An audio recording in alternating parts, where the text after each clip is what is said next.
오늘 말씀은 빌레몬서입니다. 만일 그가 내게 불의하였거나 라고 시작하죠. 혹시 여러분 빌레몬서를 지금 화면에 보여주기 전에 찾으신 분 계신가요? 네, 몇 분 안 계실 거로 예상이 돼서 말씀 시작하려고 합니다. 신약 성경 중에 특히 찾기 어려운 책이 몇 권 있습니다. 한 장이 책 이름이거든요.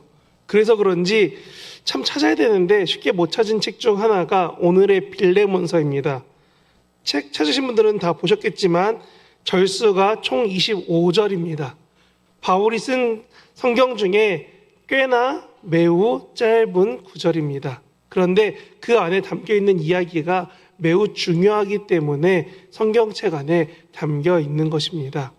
오늘 설교를 시작하기 전에 한 가지 장면을 생각해 보면서 설교를 시작하려고 합니다. 바울은 아마도 지금 로마 감옥에 있을 것입니다. 다른 데 있더라도 감옥은 확실한데 거의 대부분 로마라고 보는 사람들이 많이 있습니다. 그리고 지금 하나는 바울이 직접 쓴 편지를, 하나는 바울이 말해준 거를 쓴 편지를 총 두 통의 편지를 들고 한 명이 서 있습니다. 저희가 잘 아는 지금 읽은 빌레몬서, 또 하나는 골로새 교회에 보내는 골로새서입니다. 지금 이 편지를, 두 개의 편지를 지금 바울이 누구한테 맡길 수 있을까요? 오늘날처럼 이메일이나 우편이나 여러 가지 통신할 수 있는 방법이 없습니다. 편지의 전달자는 누군지도 모르는 그 사람의 편지임을 확인시켜줄 사람에게만 편지를 보낼 수 있습니다. 그러니 편지의 전달자가 곧 그 편지의 신뢰도입니다. 당연히 아무에게나 맡길 수 없죠. 그런데 바울이 이때 오네시모라는 사람한테 이 편지를 맡깁니다. 그래서 우리는 한 가지 볼 수 있죠. 아, 오늘은 오네시모가 편지를 갖고 간 편지의 이야기구나라고요. 오네시모가 편지를 전달할 수 있는 가장 간단한 이유는 바로 바울의 감옥 가까이에 살며 실질적으로 바울을 돕고 있었습니다. 오늘날 이거를 좀 쉽게 표현하면 이렇게 말하죠. 옥바라지라고요. 네, 분명히 좋은 단어는 아닌 것 같지만 그렇게 바울을 돕던 오네시모, 생각해 보십시오.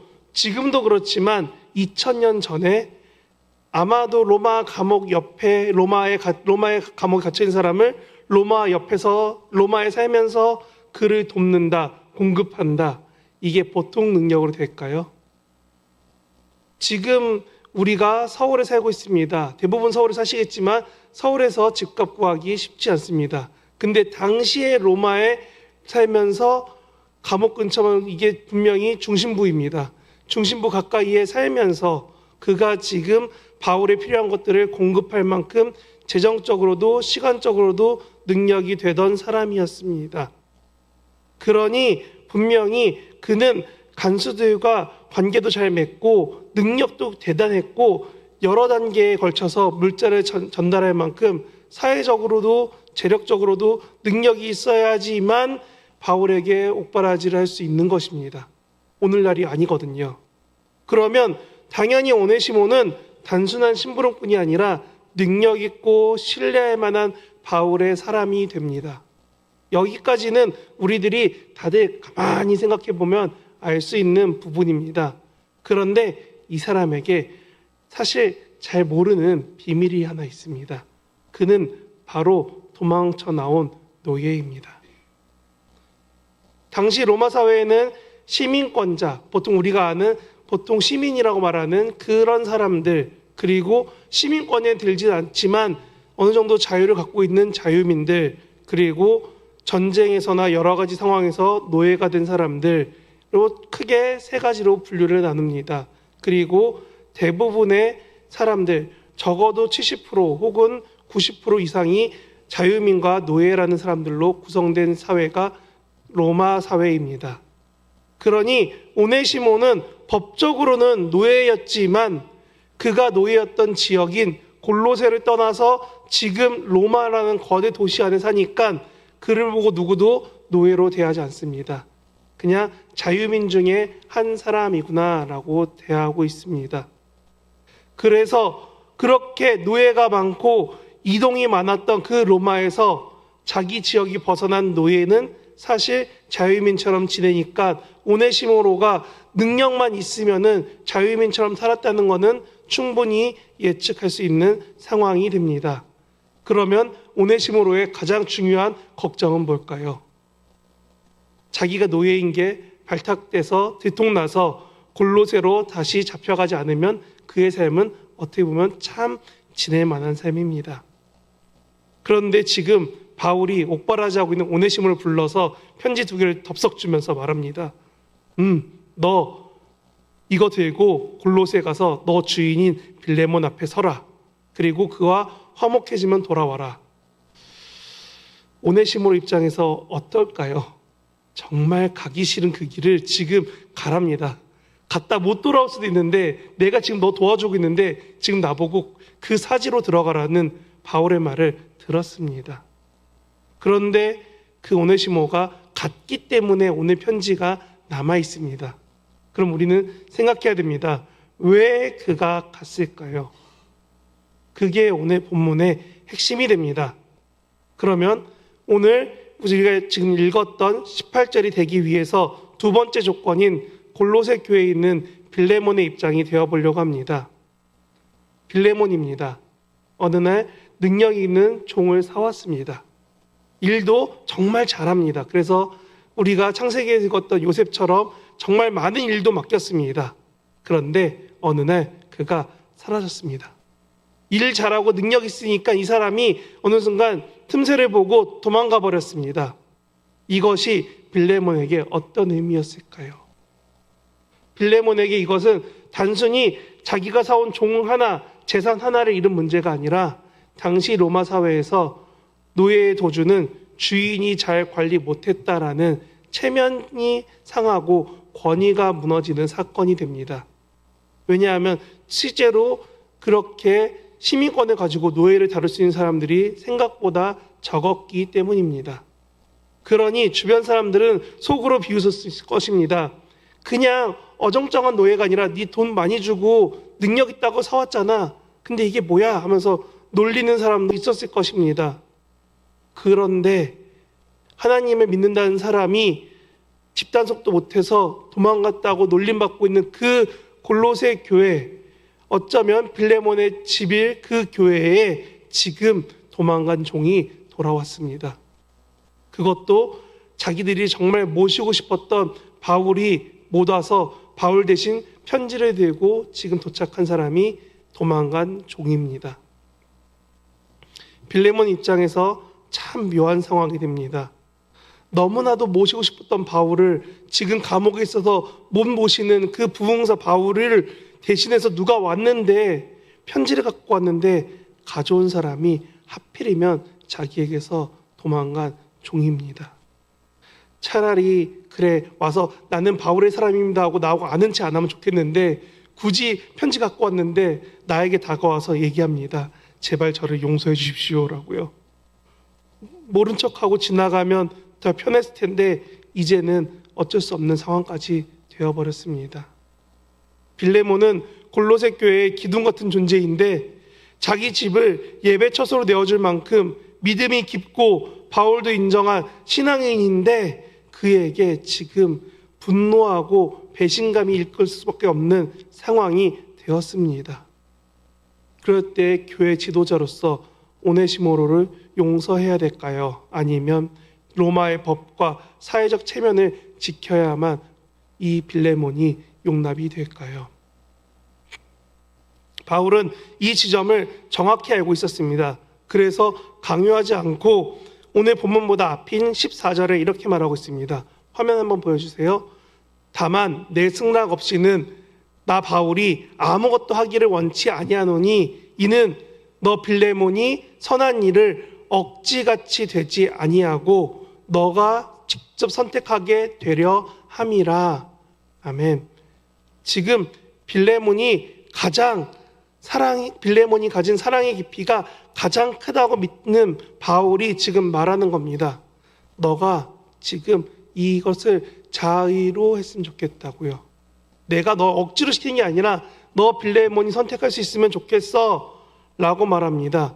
그리고 그 배신감의 크기보다 더 큰 논리를 꺼내놓기 시작합니다. 그게 빌레몬서의 주된 내용이 됩니다. 그러면 다시 한번 돌아와서 오네시모라는 사람의 뜻은 유익하다라고 골로새서와 빌레몬서에 쓰여 있습니다.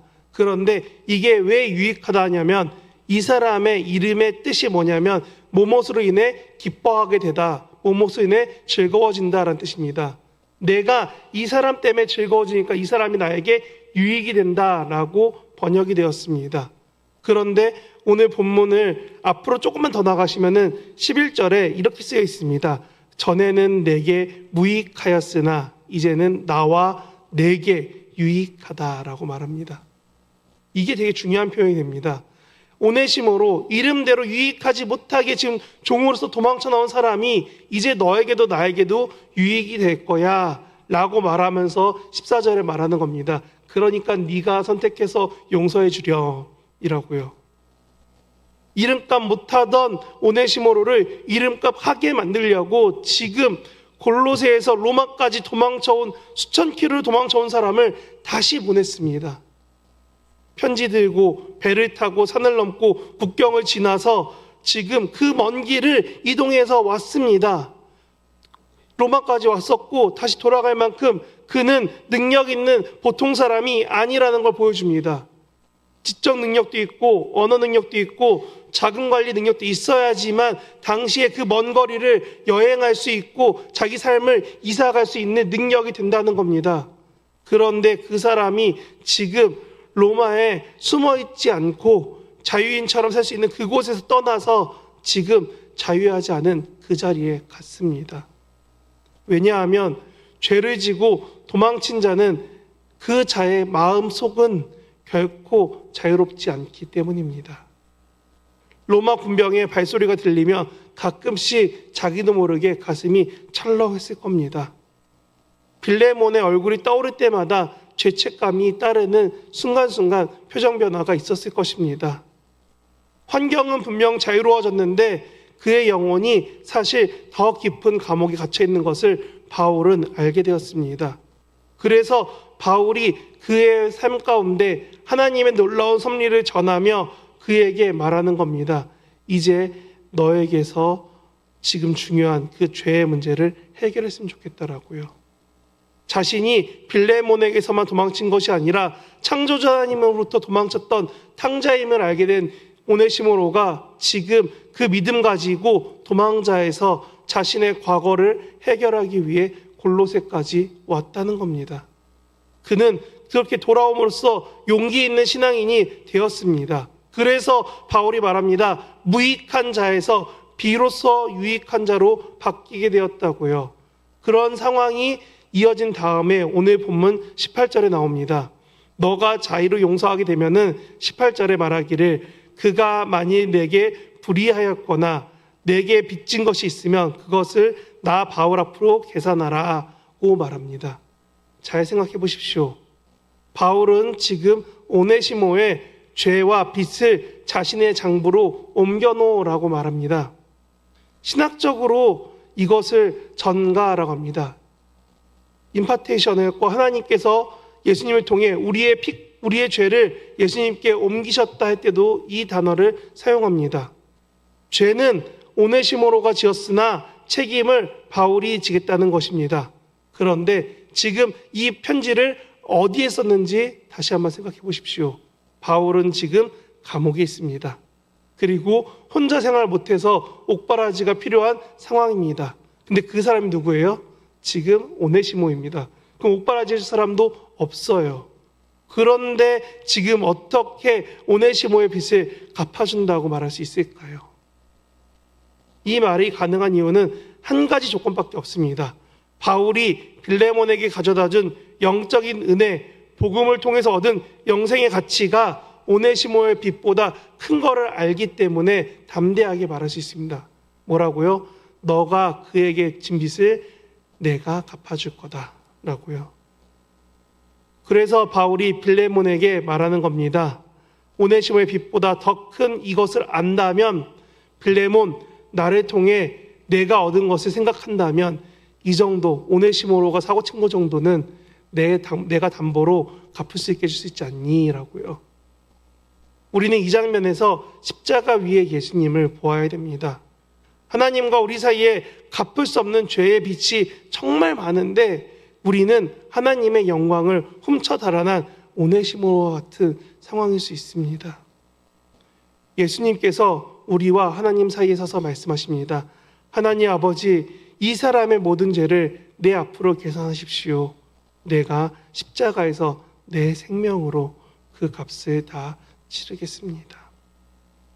바울이 오네시모로의 보증이 되었듯이 예수님은 우리의 영원한 보증이 되셨습니다. 이 짧은 편지가 단순히 노예 한 명을 살려달라고 하는 청탁서가 아니라 그리스도께서 우리에게 베푸신 대속의 사랑을 삶의 현장에서 어떻게 살아가는지 보여주는 복음의 실천적 교훈이 됩니다.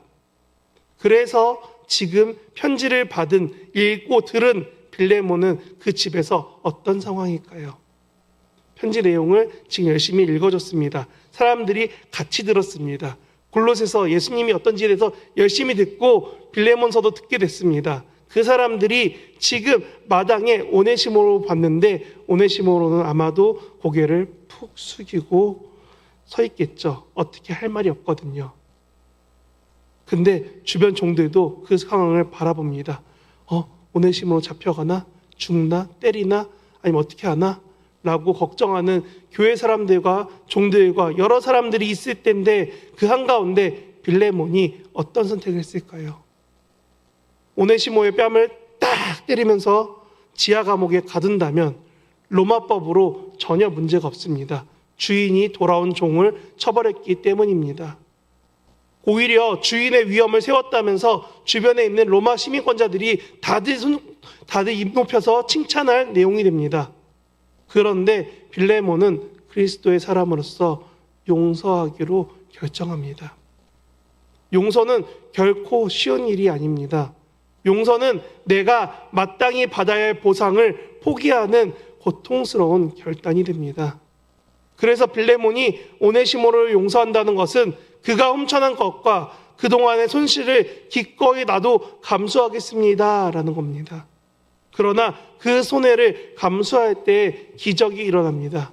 원수 같았던 오네시모로가 형제가 되고 그 종이 동역자가 될 수 있게 바뀌게 되었다는 겁니다.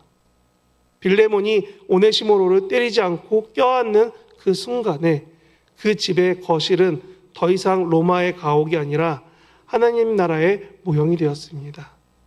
세상의 힘의 논리로 굴러가는 그 한가운데에 교회는 용서의 논리로 세워진다는 것을 빌레몬이 증명해냈습니다. 그래서 그런지 전승에 따르면 빌레몬은 실제로 오네시모를 용서하고 자유인으로 풀어주었으며 하나님 나라의 일꾼으로 보증자로 세워졌다고 합니다. 우리나라도 예전에 그런 이야기들이 많이 있었죠. 성도 여러분, 오늘 우리는 빌레몬서를 통해서 우리 자신의 두 가지 모습을 봅니다. 첫 번째는 오네시모로입니다. 하나님께 죄를 짓고 내 마음대로 살겠다고 도망쳤던 자입니다.